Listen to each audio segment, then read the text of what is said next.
I trusted Jordan, and he fucking violated that. Yesterday, Jordan released this statement with regards to the accusations that have been made against him. I am here to say that I am essentially victim A. I'm the person who came forward first. In this statement, which is really not taking accountability, he says, and while my recollection of the accusations are limited, I believe and take responsibility for them. So now let me tell you my recollection, because it's pretty fucking vivid. Friday, January 16th, we were all out in Chicago. We had all had some drinks. We convened at this bar at the end of the night, and at the back of the bar, Jordan and his friend sitting in a booth behind a table. I come back there. Jordan's like, come on. And they make room. And I remember getting a vibe. I could tell Jordan was super drunk. Like my spidey senses, and I saw the space. I go, my ass isn't going to fit there. Like I was trying to like be just like, I'm just going to stand. But they were like, no, come on. So I against my better judgment, sat down. It's important to note I had this big winter coat and it was in my lap. That will be important in a minute. So we're sitting there. Jordan and I get talking immediately about Minnesota. I think his hand was like this at one point, and we were talking, and it was like familiar. We've been friends for a long time. I thought I could trust him. I didn't think anything of it. I see, according to this, when he broke it down for somebody else, he asked his friend what had happened, and it was like he was just flirty. I could see that. I could see how that was the point of view from them. His hand was on my thigh, and it did kind of move north, and I did, push it up, but I was not, he was drunk, and we were just talking. I did not think he would cross the line. My friend Ross comes over, he hands me a little toy car. Now, I'm such a nerd. I thought this little car was so cute, and I am sorry, I forgot it, Ross. I think you'll understand why in a minute. So I'm sitting there playing with it. My hands are occupied. I have a coat in my lap, and under my coat, I feel Jordan shove his hand in my pants. Now, I stopped it before it got to the desired location, I imagine, but I fawned. I didn't know what to do. I was like, Jordan, no, we're not doing that. And I just remember him being like, yeah, we're not doing that. I didn't know what to do because I was so fucking caught off guard. But they wouldn't have seen it because I had this fucking coat here. Do you not think I wish I'd have made a goddamn scene? I wish I would have fought. I wish I would have said something. I wish I would have not had a coat in my lap so they would have seen what he did. Absolutely, but I didn't.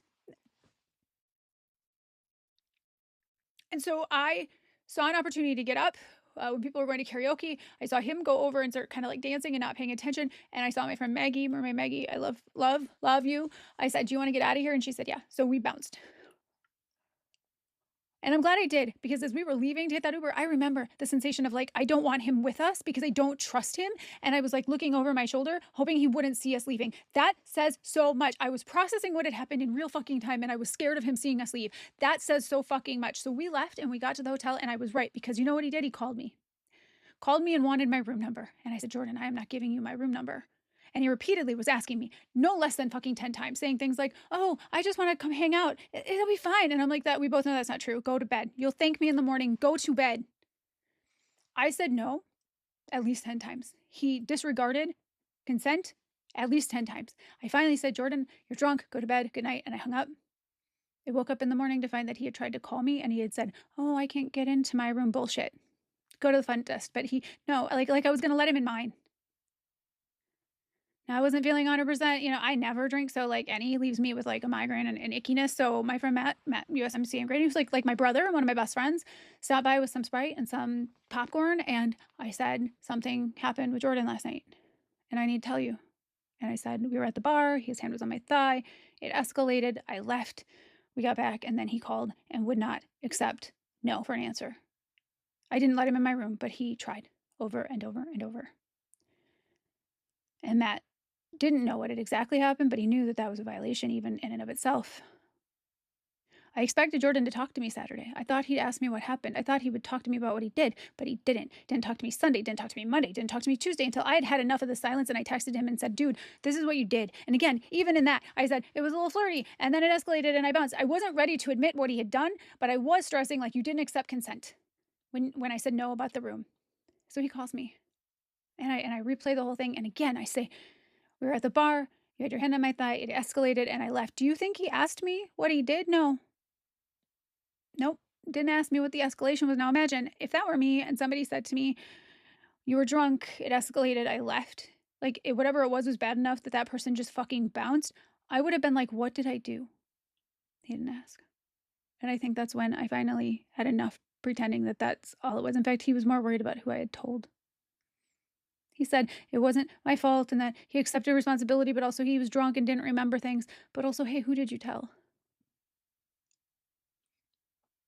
So I called Matt after. And I said, Matt, I said, did I tell you what the escalation was? Because I just kept calling it an escalation for 4 days. Because I didn't want to admit what my friend had done. God damn it, I didn't want to cry on the internet. And he said, no, I figured you'd tell me when you were ready. I said, he put his hand in my pants and he got fucking mad. He's like, Mandy, that is sexual assault. And I said, I know. I said, I stopped it and I left and I did everything I could. I did everything right. But yeah, I know.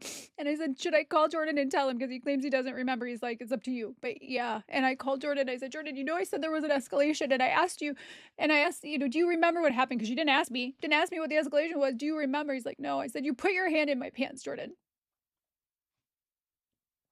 That's what you did.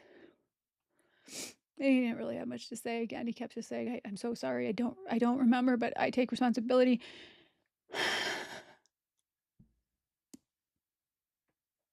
I said, I don't know what to do with this. I have to go. And I let him go.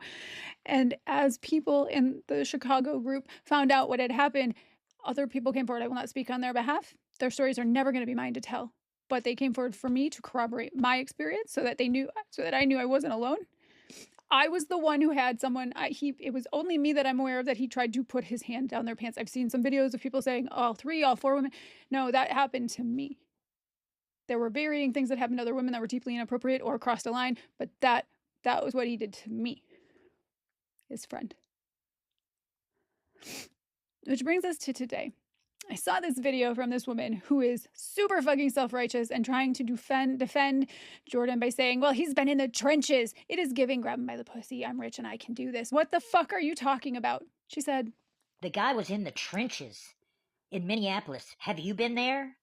And to that I say, yes, I have. I have been in the fucking trenches, ma'am. I have been fighting this, as has every woman that was involved.